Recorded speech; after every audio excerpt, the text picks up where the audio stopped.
on vient de passer une très belle présentation avec Cynthia et que la prochaine sur la valeur va être également très intéressante. Je vous conseille de rester. N'oubliez pas, comme je vous le disais, d'aller évaluer le travail de Cynthia sur sondage. Et on va attendre que Cédric nous rejoigne en espérant qu'on puisse le voir. Sinon, on commencera la présentation avec simplement. Alors là, on te voit arriver, Cédric. C'est-à-dire que, mais par contre, ta caméra est allumée ou pas? Parce que là, on voit ta vignette, mais on ne te voit pas toi. Non. Et là, on voit ta présentation.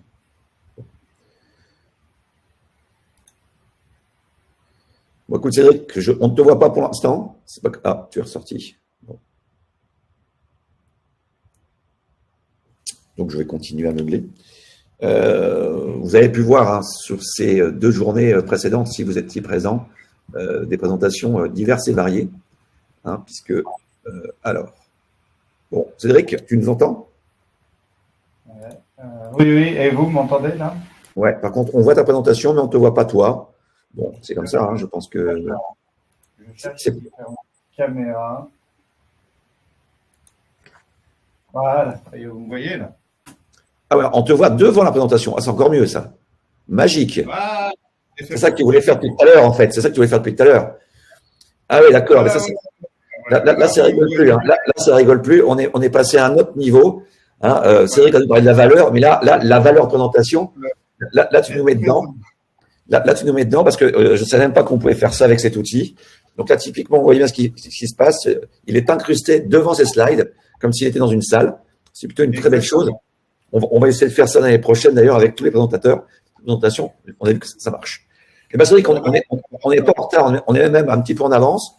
Je vais te laisser la parole pour présenter, au-delà des exigences, la gestion de la valeur et nous montrer un petit peu tous ces aspects de valeur qu'on peut aller chercher au travers des exigences. C'est à toi, si tu le veux bien. Bon, écoutez, déjà, merci beaucoup Alexis et merci à la journée française de l'ingénierie des exigences de m'avoir invité à participer, à présenter ces éléments.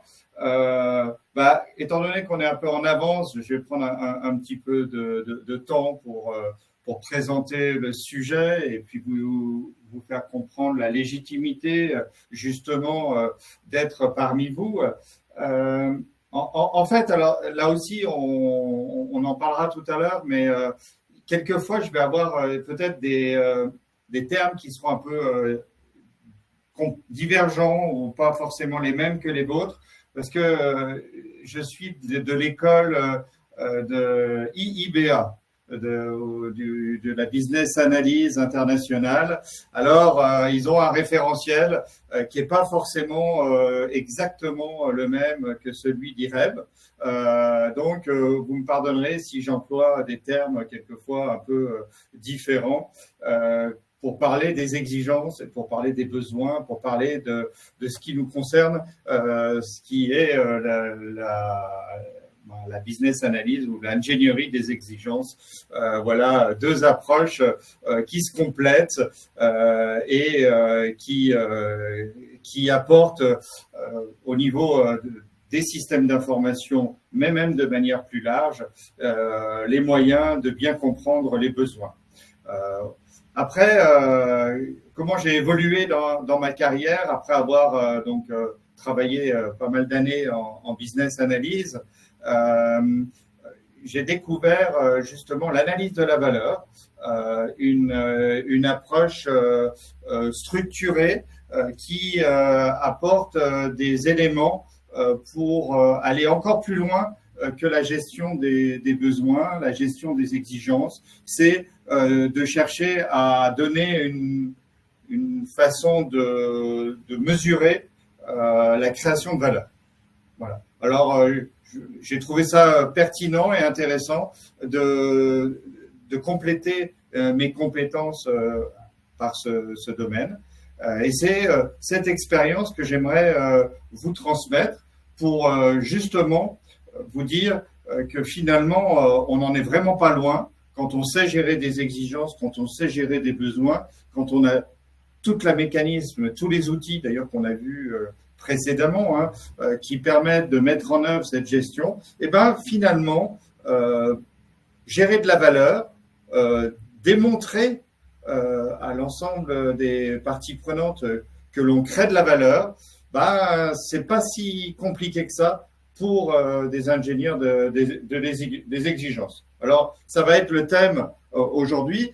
Juste peut-être, comme il est, oui, je vous ai pas précisé, mais je suis en Suisse, à Genève, donc l'heure c'est l'heure. Il reste encore 5 minutes avant de commencer cette présentation. Alors, je me permets de présenter rapidement l'Université de la Valeur qu'on a créée il y a une dizaine d'années, peut-être un peu moins, 8 ans à peu près, qui est consacrée, c'est un organisme de formation privé, une université privée, qui a décidé de se consacrer uniquement à la recherche, les formations et des réflexions autour de la création de valeur. Voilà. Alors, et vous voyez, nous avons un lab, nous avons un environnement de formation, comme vous le voyez, qui permet de nous incruster dans les images, de faire des présentations dynamiques à distance, parce qu'il a fallu s'adapter à ces présentations worldwide par le web. Une dernière chose peut-être aussi avant de commencer, 26, vous voyez, c'est ici, on a une chaîne YouTube aussi que vous pourrez aller consulter pour voir tout ce qu'on présente et on publie sur l'analyse de la valeur et la création de valeur. Alors voilà. Commençons peut-être cette présentation pour vous dire, comme je viens de le dire en introduction, qu'en tant que spécialiste des exigences, nous ne sommes pas très loin de la gestion de la valeur. Et en fait, il va falloir qu'on apporte à la gestion des exigences cette notion d'évaluation de mesure de l'exigence, comment la rendre encore plus tangible. Alors, on connaît quand même certains éléments qui nous permettent de la valoriser, comme la priorisation des exigences. Vous utilisez, j'ai vu dans le référentiel de l'IREB, vous utilisez Kano ou autres méthodes qui permettent de donner un petit peu plus de poids aux exigences. On va aller un peu plus loin et puis on va essayer de rassembler tout ça pour définir justement comment gérer, mesurer et démontrer. C'est ça qui va être aussi pertinent, c'est de démontrer comment on crée de la valeur. Parce qu'on entend souvent parler de création de valeur, je crée de la valeur, nous sommes là pour créer de la valeur.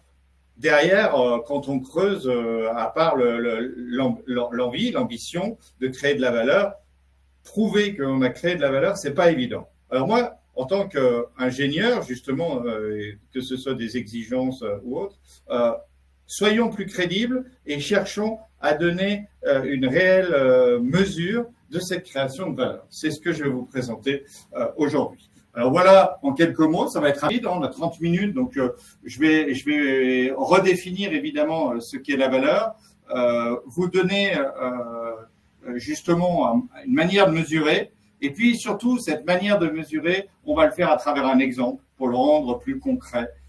Et vous verrez tout de suite les effets que ça permet, cette mesure. Alors, vous avez derrière moi ici un QR code qui vous permet de télécharger, si vous le voulez, cette présentation au format PDF, si vous voyez mal ou si vous voulez suivre cette présentation, pardon. Et vous la retrouverez également en PDF. Je vous enverrai le lien.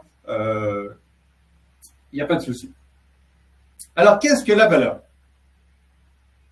C'est un terme, en effet, qu'on emploie souvent pour tout et pour rien. On crée de la valeur, comme je vous le disais. La valeur, j'ai de la valeur, nous avons des valeurs. Alors, en plus, il y a une distinction entre valeur avec un S, valeur sans S. On va rester ici au niveau valeur sans S, c'est-à-dire qu'on n'est pas dans l'aspect valeur morale, valeur personnelle ou autre. Là, on est dans la valeur. Mais ce qui va se distinguer aussi, c'est qu'on ne va pas être seulement dans la valeur économique, pas seulement dans la valeur financière. Souvent, on associe les deux.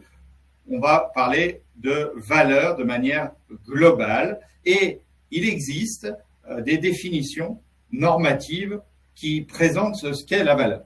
Alors, une petite histoire à ce sujet-là et au sujet de l'analyse de la valeur. C'est monsieur Lewis Miles qui a mis en avant des éléments qu'on va reprendre de manière beaucoup plus précise ces dernières années sur qu'est-ce que la valeur. Alors, ce monsieur Lewis Miles, il était au niveau des achats chez General Electric à la fin de la guerre, fin 40, début des années 50. Le processus industriel était en marche. Il y avait énormément d'éléments industriels qui étaient mis en œuvre, mais des ressources qui pouvaient manquer. Et il a fait une étude justement de tous ces produits qu'il y avait chez General Electric et il a déjà fait un constat. C'est qu'on n'utilise pas le produit pour le produit, mais pour le service qu'il rend. Alors, il était en avance, parce que on parle aujourd'hui de l'économie de la fonctionnalité, ou quand on parle de l'iPhone, on n'utilise plus un téléphone, mais on utilise des fonctionnalités comme prendre des photos, et ce n'est plus seulement un téléphone, c'est plein d'éléments avec même des fonctionnalités qu'on peut rajouter avec des applications et autres. En effet, l'outil n'est pas utilisé pour lui-même, mais pour ce qu'il apporte comme service. Donc ça, c'était déjà à l'époque un premier constat. Et puis, le deuxième constat, il a regardé, il est allé un peu plus dans le détail de tous ces produits, puis il s'est rendu compte que justement, pour rendre le service, dans les composants du produit, il y en avait pratiquement que 30%. Et que au moins 30, 20, 30, 40%, on va dire un certain nombre très peu important par rapport à l'ensemble du produit qui finalement démontrait que on crée un produit qui n'est pas forcément le plus utile possible, mais on met tout un environnement autour, pourquoi pas de marketing, de complaisance ou autre, et que justement, pour faire des économies, on pourrait gratter dans ces 60 à 80% de surplus qui ne servent pas à répondre au service qui est attendu. Était née cette approche d'analyse de la valeur avec ce monsieur Lewis Miles. Depuis, que ce soit aux États-Unis jusqu'en Europe, des normes ont été créées, des certifications ont vu le jour pour chercher à mettre en avant et à faire en sorte que nos produits créent de la valeur. Pour résumer cette approche, je vous fais part de cette définition, une définition donc qui est issue de la norme européenne EN 12750 et qui est récente. La version, une dernière version en 2020 a été créée et qui dit que la valeur, c'est un équilibre entre des éléments qui permettent et qui va apporter de la satisfaction à l'ensemble des parties prenantes. Donc c'est ça, c'est satisfaire des parties prenantes. Alors on le traduit ici par l'utilité, que notre produit soit utile, ou notre service soit utile, mais en balance, que l'on dépense le minimum de ressources pour y répondre, à ces attentes. C'est cet équilibre qu'il va falloir qu'on trouve entre les avantages du service, les bénéfices finalement, les bénéfices qu'on retire d'un produit et l'inconvénient qui en est généré. Alors, ça commence à être intéressant parce que finalement, quand on est en train de creuser cette définition de la valeur, on se rend compte que depuis des années, voire des vingtaines d'années, trentaines d'années, il était bien déjà précisé qu'on satisfaisait des besoins, mais qu'en contrepartie, il y avait des impacts.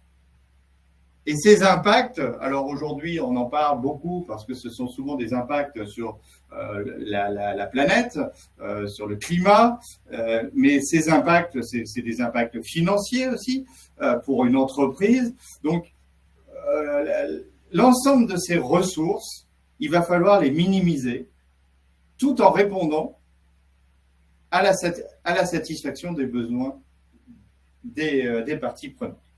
Voilà l'approche valeur qu'on vous propose et qui va nous permettre après et par la suite de vous démontrer cette création de valeur. Comment on fait en sorte de maximiser ce rapport entre l'utilité et le coût. Traduisons rapidement. Alors, on n'aime pas trop la logique d'équation, mais pour faire simple, on a une valeur qui est égale à la satisfaction des besoins sur la consommation de ressources. Alors, cette satisfaction des besoins, je vais la décomposer en deux. On a une satisfaction des besoins de l'entreprise et puis de toutes les autres parties prenantes. Il va falloir qu'on aille à s'assurer qu'on répond aux attentes de l'entreprise et de toutes les parties prenantes. Tout ça en consommant le moins de ressources, vous avez bien compris.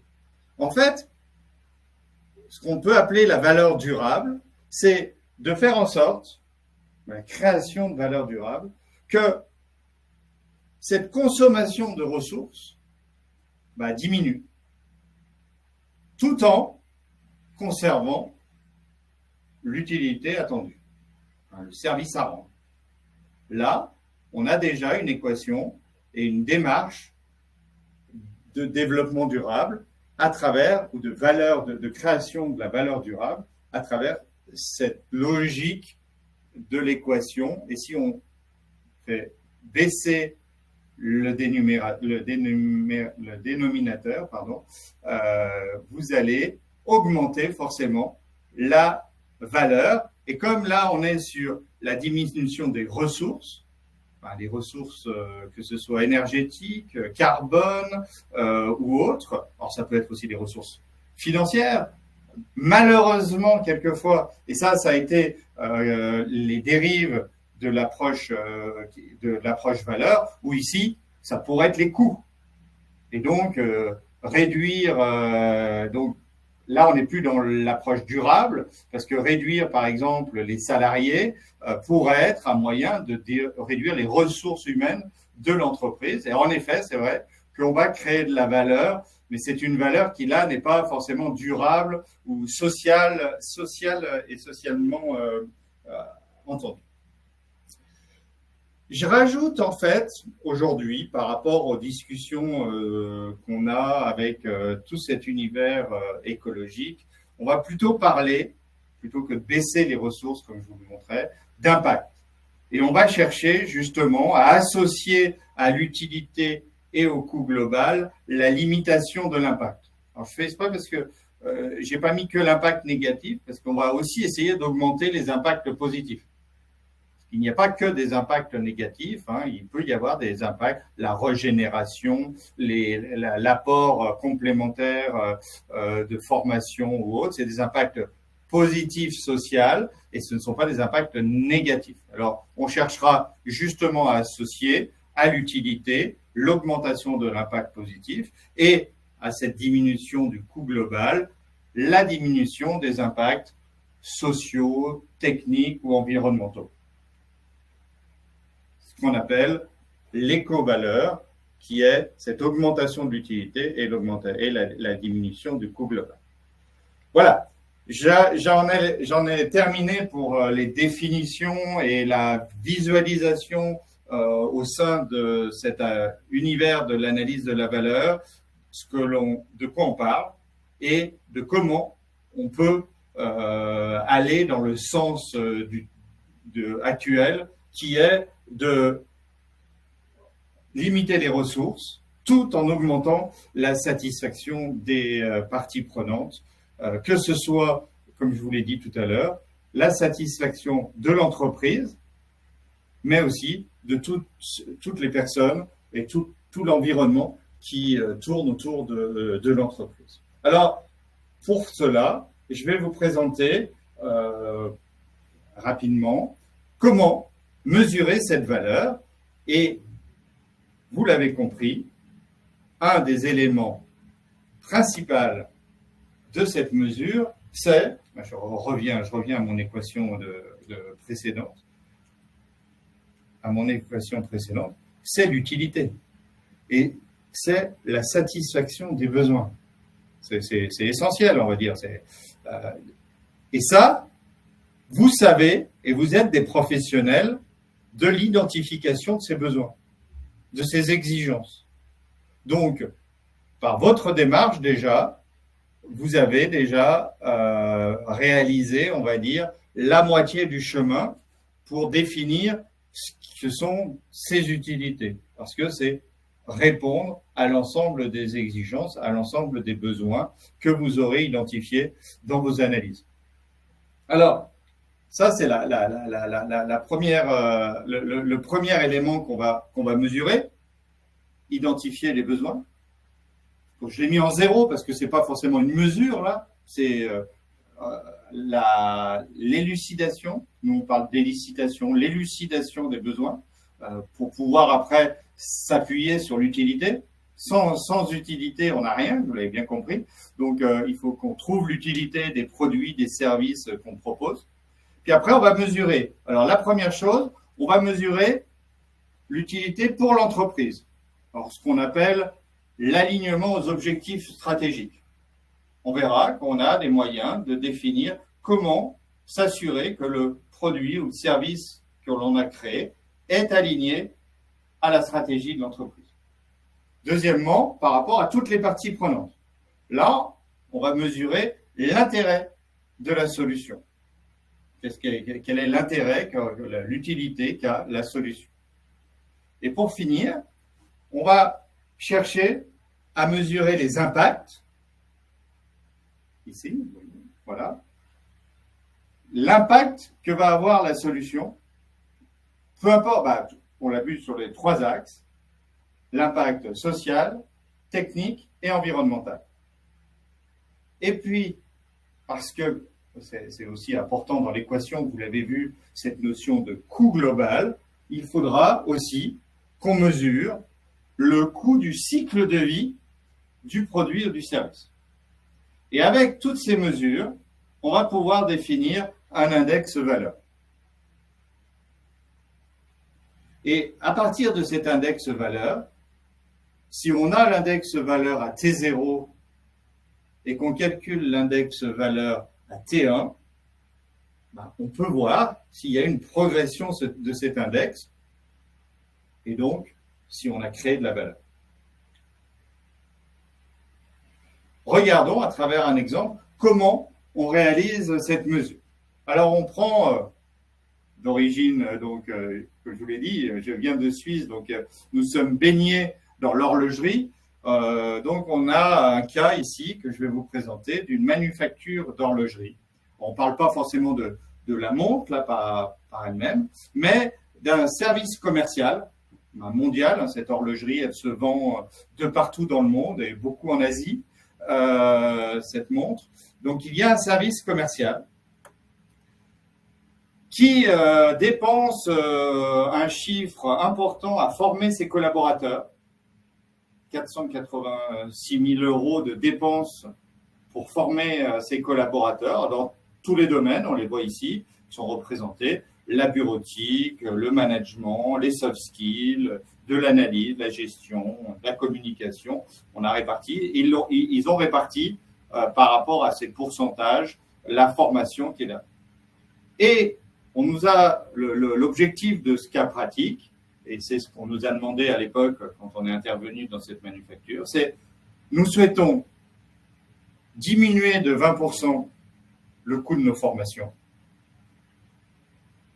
mais par là même mieux répondre aux exigences, aux besoins de l'ensemble de ce service commercial. Alors, si on n'était pas forcément des analystes de la valeur, c'est facile, on n'a qu'à dire, tiens, 20%, diminue de 20%, je vais diminuer les coûts de mes formations, je vais aller faire une pression sur les organismes de formation, puis je vais leur dire, moi, aujourd'hui, ma direction m'a demandé moins 20%, veuillez réduire de 20% la formation. Alors, ça pourra être accepté, je prendrai d'autres fournisseurs. Enfin, ça, c'est une équation simple dans l'achat, qui est d'ailleurs, quelquefois, ça crée des tensions entre les acheteurs et les entreprises, où on cherche à réduire le coût de 20%. Ou alors, on peut s'intéresser à réduire ce coût, mais de manière intelligente. C'est-à-dire sans ou en regardant finalement à réduire ce qui est le moins utile. Ça serait logique. Enlevons peut-être des formations moins utiles et peut-être mettons même plus d'argent sur des formations encore plus utiles. L'utilité. Alors cette utilité, on va aller la rechercher et ça, vous savez le faire, comme je vous le disais tout à l'heure, vous savez élucider les exigences de toutes les parties prenantes. C'est ce que nous avons fait. Nous avons été auprès et nous avons récolté l'ensemble de ces besoins. On en a tiré une liste d'exigences. Et une particularité de l'approche d'analyse de la valeur, c'est que ces exigences, alors une particularité, oui et non, vous, experts en ingénierie des exigences, vous les structurez, parce que vous avez différents niveaux d'exigence, de l'exigence des parties prenantes jusqu'à des exigences de la solution avec les fonctionnels et non fonctionnels. OK. Ici, je vais vous proposer de les structurer, mais de les structurer sous forme arborescente. Alors, c'est exactement la même chose, mais ça sera plus visuel que ce que vous avez l'habitude de faire. C'est-à-dire qu'on va regrouper par thème générique les exigences et les décomposer. Plus on va descendre dans l'arbre, on va dire, plus on va rentrer dans le détail de l'exigence. Donc, finalement, on aura en haut de l'arbre ce qu'on appelle les exigences stratégiques ou les exigences de l'entreprise, les exigences des parties prenantes, et puis les exigences par la suite de la solution qui pourra être plus ou moins détaillée si on le souhaite. Donc, toutes ces exigences que vous avez vues ici, je reviens ici, voilà, ici, on va les rassembler, les structurer des plus génériques aux plus particulières. Et on pourra même d'ailleurs en compléter parce qu'au fur et à mesure et surtout en visualisant cet arbre auprès des parties prenantes, il y aura d'autres exigences qui apparaîtront. C'est un outil ici d'élucidation assez pertinent, surtout collaboratif parce qu'on va pouvoir voir l'ensemble de ces exigences. Dans cet exemple, on aime bien travailler avec Visio, c'est simple, c'est pratique, c'est bureautique, et ça nous permet de créer des arbres comme ça d'exigences. Donc, par rapport à cette manufacture d'horlogerie, je vais me déplacer, on a défini 5 grandes branches dans l'ensemble de tous ces besoins.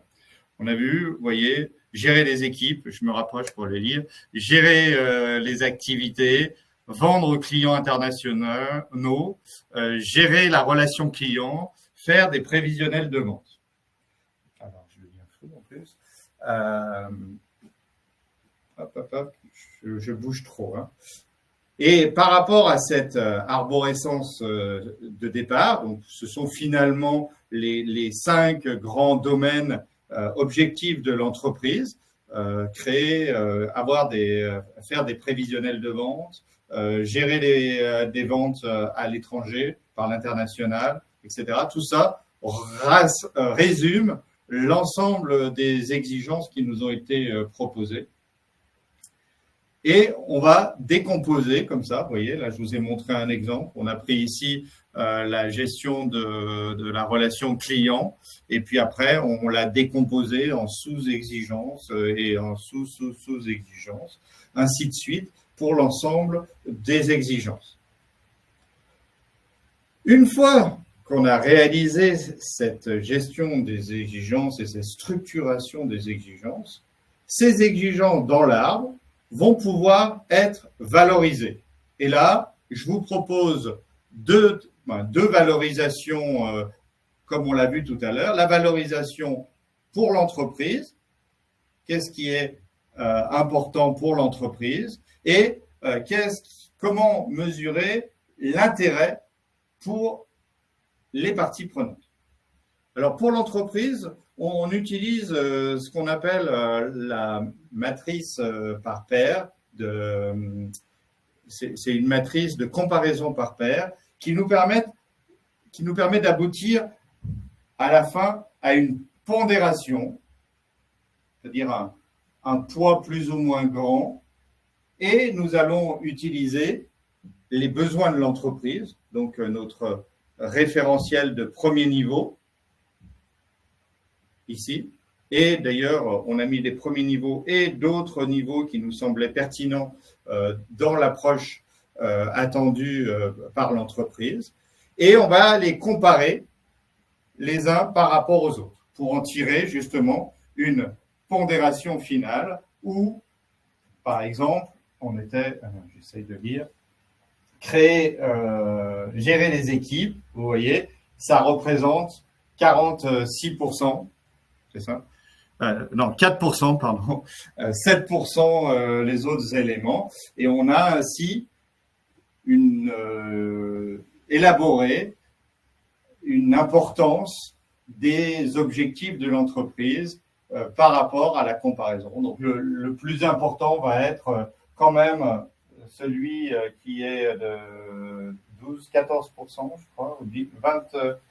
J'essaye de regarder parce qu'ils sont à l'envers. J'ai un 19% là, un 19% qui est vendre aux clients internationaux.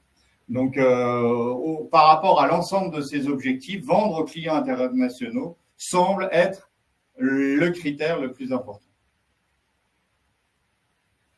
On a défini, donc, on a valorisé les principaux besoins de l'entreprise. Maintenant, on va valoriser les besoins des parties prenantes. Alors, on prend toute cette arborescence ici de besoins, et puis pour chaque exigence, on va travailler sur les deux éléments qui nous permettent de valoriser.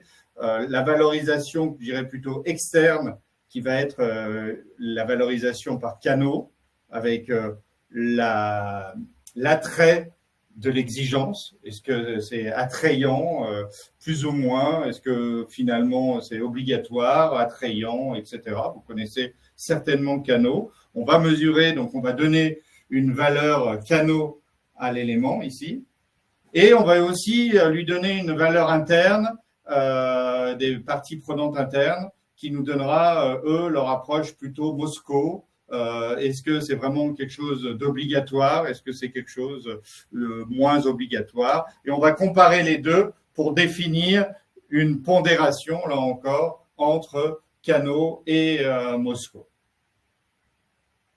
On aura ainsi, pour chaque exigence, une capacité qui représente l'intérêt de ces besoins pour les parties prenantes.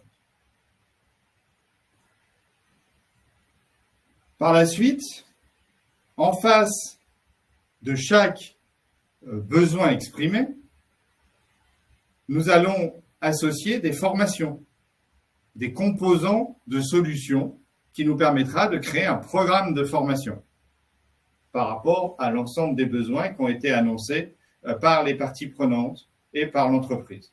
Alors, voilà ici l'ensemble des formations, du catalogue de formations qu'on est allé chercher auprès des formateurs professionnels qui nous ont délivré, donné un détail justement de leur formation, qu'on a évalué en termes de capacité. Qu'est-ce que ça veut dire en termes de capacité? Ça veut dire en fonction de l'impact social. Alors l'impact social, qu'est-ce que ça veut dire dans le cas des formations? C'est est-ce qu'elles sont faciles à réaliser ou moins faciles à réaliser? Est-ce que les participants à la formation, ça sera quelque chose de dur, de long, de pénible, ou est-ce que c'est une formation plus agréable, plus facile à mettre en œuvre? C'est comme ça qu'on l'a évalué de 1 à 4. Techniquement, en formation, c'est vrai que techniquement, c'est quand même, on n'est pas avec des outils numériques, quoique il y a des formations justement au logiciel ou autres qui vont être plus ou moins techniquement acceptables ou accessibles. Donc là, on va aussi apporter une note sur cet aspect technique, faisable. Est-ce que ces formations seront faisables? Et par contre, concernant l'environnement, on a décidé de ne pas forcément l'évaluer ici. Donc, on a mis des 1 de partout parce qu'il n'y avait pas forcément un impact environnemental de la formation, sauf à faire des formations à distance avec des voyages en avion et autres. Mais ce n'était pas le cas. Voilà, on aurait pu, mais on ne l'a pas fait. Et au final, vous avez ici l'ensemble de ces composants qui sont représentés en fonction de leur attrait, intérêt, facilité à mettre en œuvre et techniquement réalisable. Et vous avez ainsi des composants qui se détachent, qui sont, alors, ce qu'on a quelquefois l'habitude, vous l'avez peut-être déjà entendu, on a entendu parler des quick wins. Et ça, c'est toutes les formations ici qui sont les plus intéressantes à mettre en œuvre et qu'on a analysées par rapport à cette liste de formations que vous avez ici.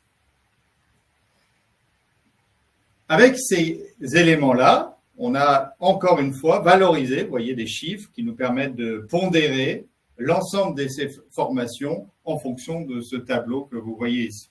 Donc, on a des pondérations qui ont été faites sur l'ensemble des besoins, on a des pondérations qui sont faites sur les solutions possibles, l'ensemble de ces formations, et on va rapprocher les deux pour regarder comment ça fonctionne. Parce que ces besoins qui sont définis, qu'on a définis tout à l'heure, on va les évidemment rapprocher à l'ensemble de ces formations, dire quelle formation répond à quel besoin, et ainsi, avec ces pondérations, définir des programmes de formation. Alors, avant, et pour finir cette évaluation, ces formations, c'est surtout les fournisseurs, nous les ont évaluées. Alors, vous voyez ici, on parle de coût du cycle de vie. Alors oui, en effet, parce qu'on prend l'ensemble du coût du cycle de vie. Est-ce que c'est... Alors, pour des formations, ce n'est pas les éléments plus pertinents pour calculer des cycles de vie. Pour des produits, pour des logiciels, vous aurez là beaucoup plus d'intérêt à aller sur ce cycle de vie, que ce soit en conception, surtout en maintenance de l'ensemble des produits. On cherche ainsi donc à définir le coût et avec l'ensemble, on va concevoir des programmes de formation et regarder les programmes de formation qui apportent le plus de valeur, qui répondra le mieux aux besoins et qui auront le moins d'impact et qui seront les moins chers. Ce que je vous montre ici, on va mesurer donc de manière qualitative la capacité, l'alignement stratégique, et on le déduira du coût du cycle de vie pour avoir cet index valeur. Alors, je vais essayer d'être rapide parce qu'il est déjà 13 heures et je vais essayer d'être assez compréhensible. D'abord, la situation actuelle. Vous vous rappelez, 480 000 euros de formation, des formations plutôt dont on avait évoqué en termes de bureautique, de management, de soft skills, etc. On va les répartir dans les grandes fonctions qui ont été définies. Vous vous rappelez, les fonctions ici que j'ai évaluées et pondérées pour identifier dans la situation actuelle, alors ça commence à devenir pertinent, là, c'est de se dire, voilà combien d'argent j'ai mis sur ces fonctions actuellement, combien je mets, et voilà ce qui était attendu, et ce qui est attendu par mon entreprise. Et je montre ici des écarts qui sont visibles, comme, alors le bleu étant ce qui est attendu, et ou l'inverse, attendez, je vais aller lire, parce que le coût réel. Donc ça, c'est ce qui est attendu, c'est le jaune, l'orange, là, pardon. Voilà, ici, l'orange, vous voyez. Et le bleu, c'est ce que ça coûte, l'argent qu'on y met. Donc, vous voyez, les écarts ici, c'est pas très attendu. Et par contre, on met beaucoup d'argent sur ce premier critère. Et inversement, ici, c'est très attendu et on met aucun argent. Donc déjà, on a des pistes d'amélioration par rapport à la situation actuelle. On va travailler justement à créer des scénarios qui devraient nous rapprocher et nous permettre de balancer mieux notre argent, de mettre l'argent au meilleur endroit. Alors c'est justement cette mesure de la valeur de tous ces scénarios qui va nous aider à le réaliser. Donc on a créé donc 8 scénarios différents, des scénarios plus orientés Microsoft avec des formations plus Microsoft, des scénarios plus soft skills, plus techniques, des scénarios, enfin plein de programmes de formation différentes, et on a regardé ce qui allait apporter le plus de valeur et qui répondait surtout le plus aux besoins. Alors les capacités, c'est la réponse aux besoins. Donc vous voyez ici les chiffres 92, 89, 67% de réponse aux besoins. Donc là, on commence à quantifier pour chacun des programmes avec l'ensemble de ces formations comment on répond aux besoins. On a la capacité, c'est-à-dire est-ce que ces formations, ce programme de formation, il sera plus ou moins impactant par rapport, est-ce que ce sera des impacts positifs ou négatifs? Là, on est dans les, plus le pourcentage est élevé, plus l'impact est positif, ou moins l'impact est négatif, on va dire. Et puis, vous avez ce fameux IVS qui nous donne l'écart entre ce que l'entreprise attend de manière stratégique et l'argent, comment il est prévu qu'elle soit dispatchée. Et là, alors c'est pas évident. Les écarts sont toujours. C'est dur d'avoir exactement l'argent au bon endroit. Mais on va essayer de maximiser cet écart, d'avoir le moins d'écart possible. Donc vous voyez ici 48%, ça c'était l'écart de départ avec le scénario 1. Vous avez 69%, 60% d'écart, 48% d'écart. Donc plus on arrivera vers 100%, mieux l'écart sera. Puis on a donc après la conjonction des 3 critères d'utilité que je vous montrais ici, qu'on va diviser par le coût pour définir cet index valeur que vous trouverez là, mais qui sera beaucoup plus pertinent à voir à travers des courbes et des graphiques. Et ces graphiques, c'est ce qu'on appelle les droites de la valeur. Et là, par rapport à nos scénarios, vous trouvez ici, par là, voilà, j'essaie de, voilà, vous trouvez ici l'ensemble des scénarios qu'on a positionnés. Alors, en ordonnée, vous avez, par exemple, ici, ça sera la capacité, donc c'est la réponse aux besoins, pondérée par l'intérêt dont on a vu tout à l'heure, l'intérêt et canaux, etc., sur le coût. Et le coût étant ici en abscisse.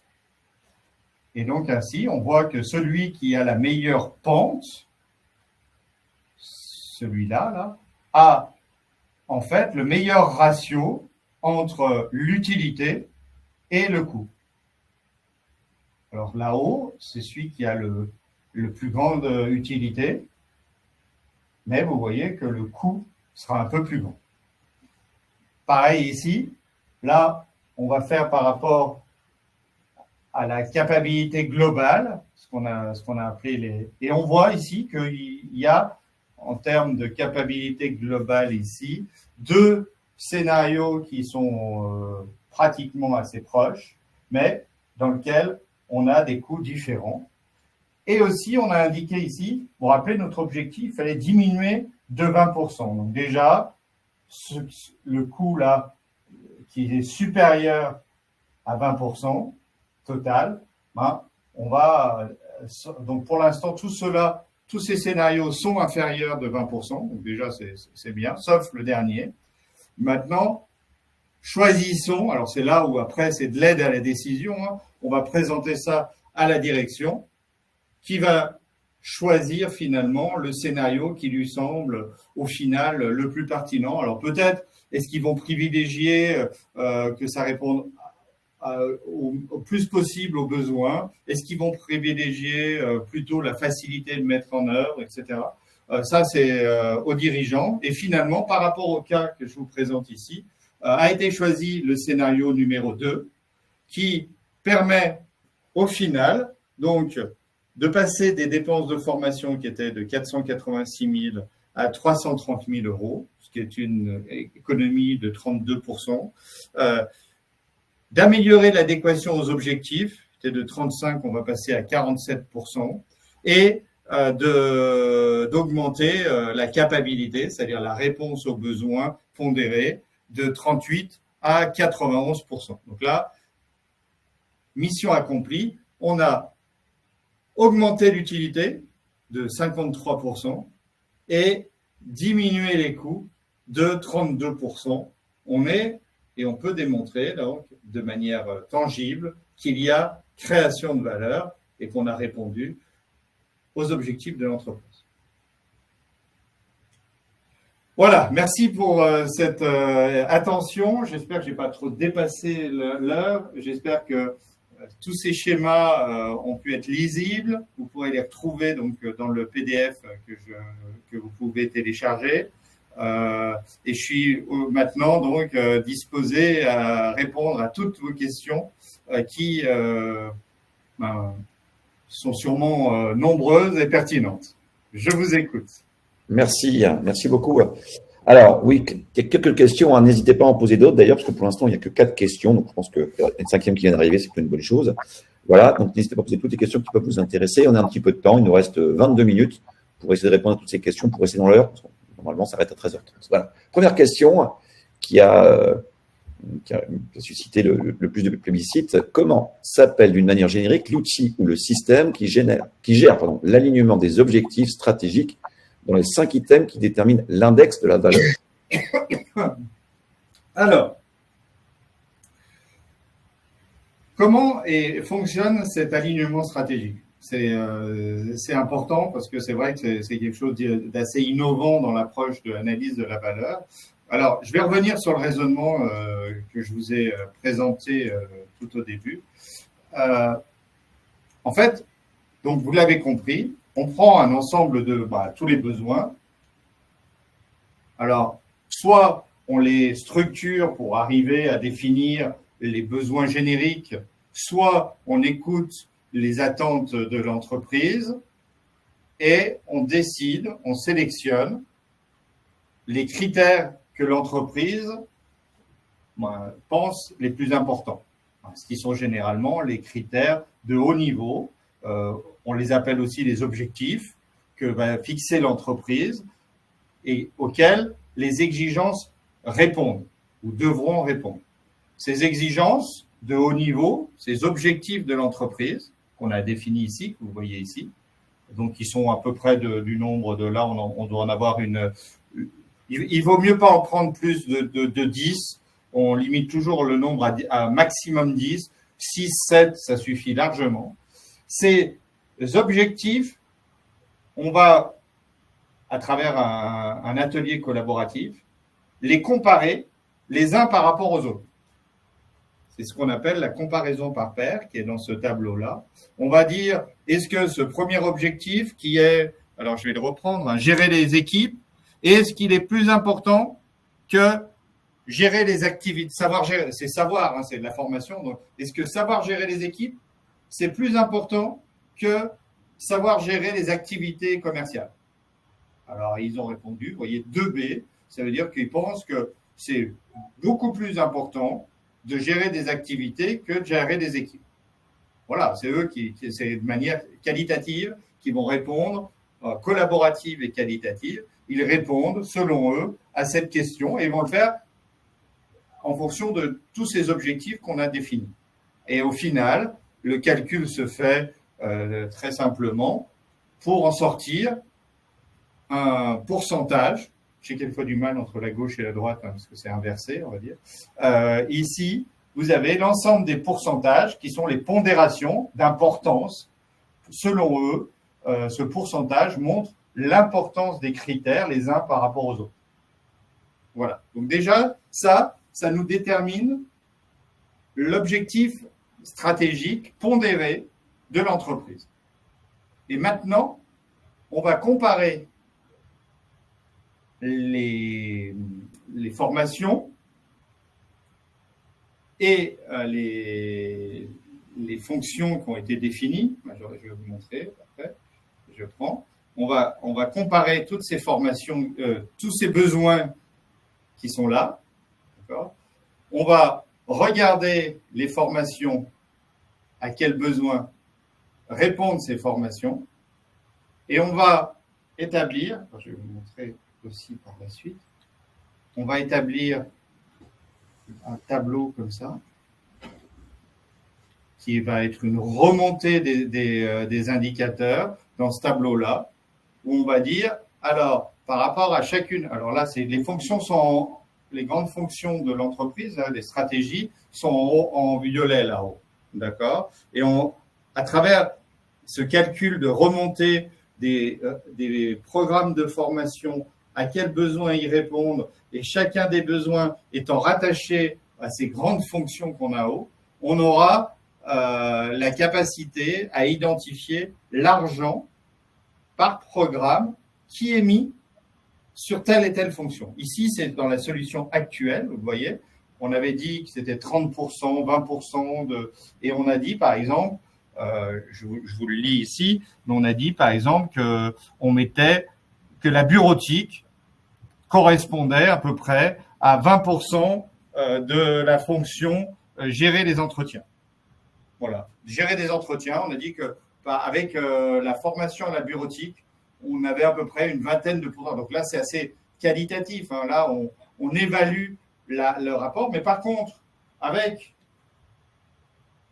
la solution actuelle, alors je n'ai pas le détail ici, mais vous l'avez peut-être, non, on ne l'a pas ici, mais dans la solution actuelle, il y a une remontée justement de ces indicateurs qui vont nous permettre d'avoir la même répartition d'argent par rapport aux grandes fonctions de l'entreprise, qui nous permet d'avoir des IVS ou des graphiques comme ça, là, comme vous avez ici, qui permettent de voir programme par programme les écarts, où est-ce qu'on met bien l'argent au bon endroit. C'est ce qu'on traduit par ce ratio qui s'appelle l'IVS.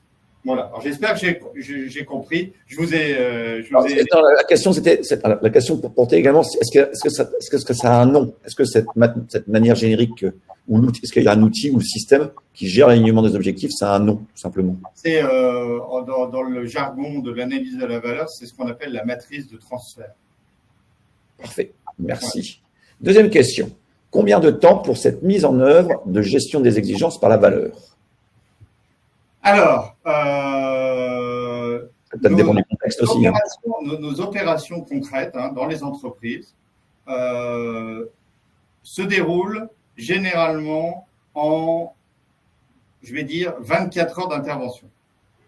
En 24 heures, alors on intervient beaucoup au Québec aussi, où là, on arrive à mobiliser les gens de manière beaucoup plus intensive qu'en Europe ou plutôt en France.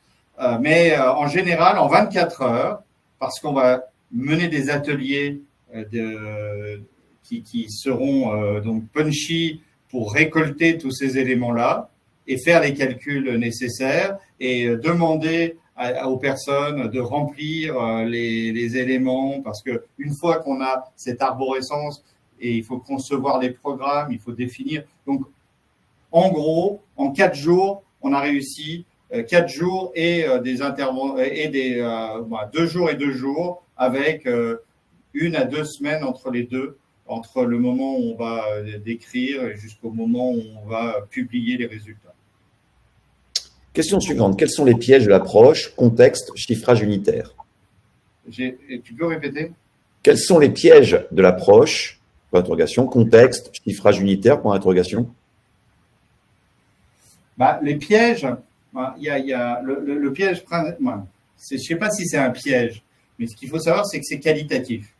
Donc, on définit des valeurs et on en fait des calculs sur des valeurs qui sont qualitatives.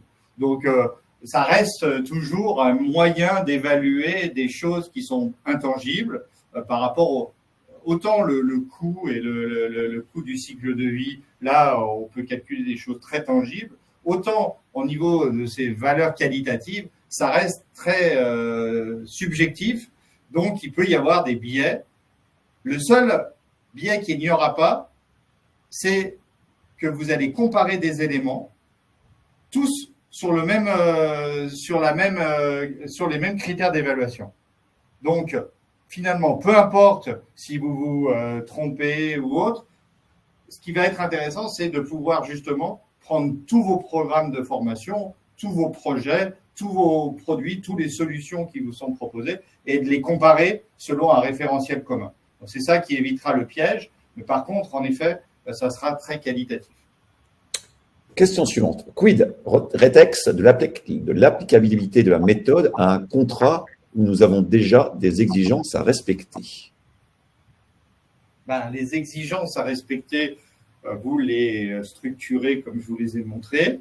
Ce qui va être intéressant dans ces exigences à respecter, c'est de les associer aux objectifs de l'entreprise, déjà, et de montrer peut-être qu'il y a des exigences qui n'ont pas forcément des objectifs bien définis par rapport à ce qui est attendu. Mais en gros, les exigences, qu'elles soient… souvent, nos exigences qu'on récolte sont déjà des exigences définies. On n'invente pas de nouvelles exigences.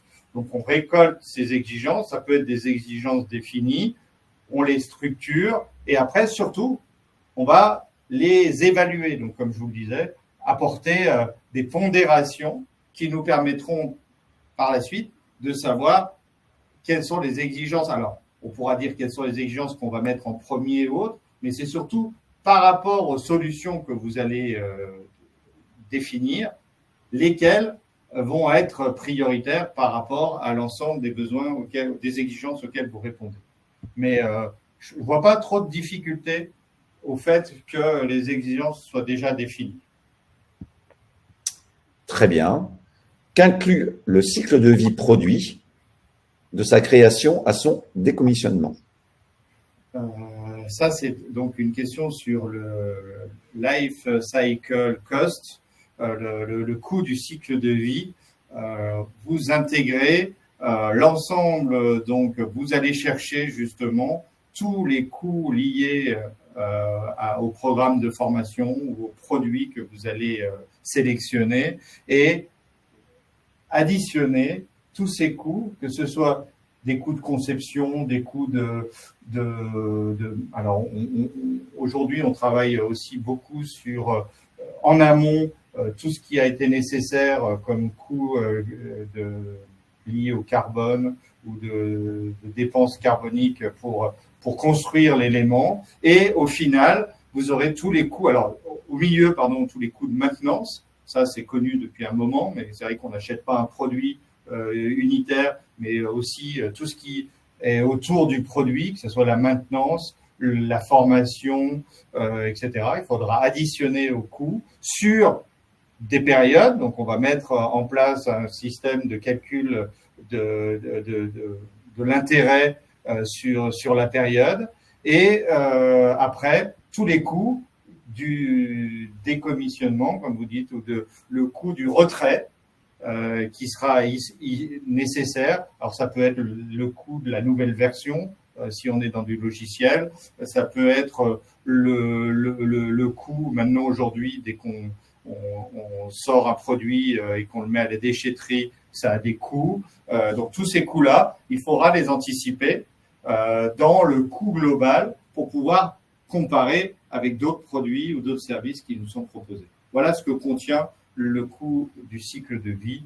On l'appelle aussi, alors après il y a des petites nuances, mais ça s'appelait à mon époque le TCO, le Total Cost Ownership, qui est le coût justement global de l'ensemble du produit.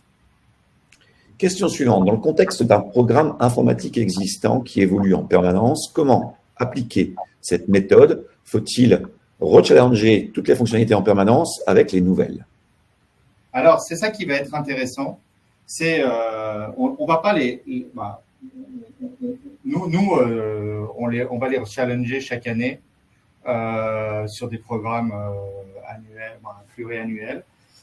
Par contre, ce qui peut être intéressant, c'est surtout si on ajoute des fonctionnalités, parce que les fonctionnalités, on en a, il y en a qui peuvent arriver au fil de l'eau, il peut y en avoir qu'on retire, et en fonction de la gestion de ces exigences, ce qui va être intéressant, c'est l'impact.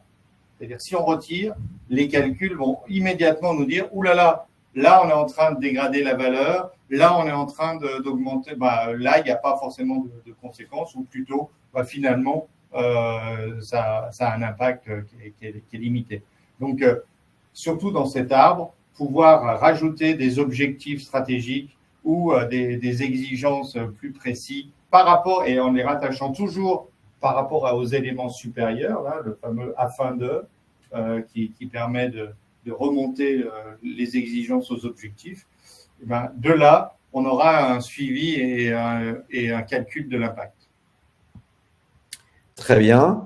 Une question sur les limites de cette analyse analytique. Donc, ça rejoint un petit peu ce qui a été dit tout à l'heure, je pense. Oui, en effet. La limite, je vous l'ai dit, elle est surtout qualitative. Il faut... c'est des outils d'aide à la décision, hein. C'est des outils d'aide, hein. C'est pas des outils scientifiques au sens scientifique du terme. C'est des comparaisons, des réflexions. Par exemple, là aujourd'hui, on est en train de mettre ça en œuvre dans une entreprise. On n'en est même pas encore arrivé aux chiffres que déjà il y a des évolutions et il y a d'incroyables réflexions autour de cette création de valeur. Là, on travaille sur les projets et justement, dès qu'on commence à mettre les projets sur des besoins et avant même de faire les calculs, ils disent attends, on va peut-être en regrouper, on va peut-être en abandonner. Déjà, vous voyez, même avant. Donc finalement, on va dire que c'est plutôt un outil d'aide à la conception et à la collaboration plutôt que quelque chose d'analytique et scientifique. Allez, il reste 3 questions.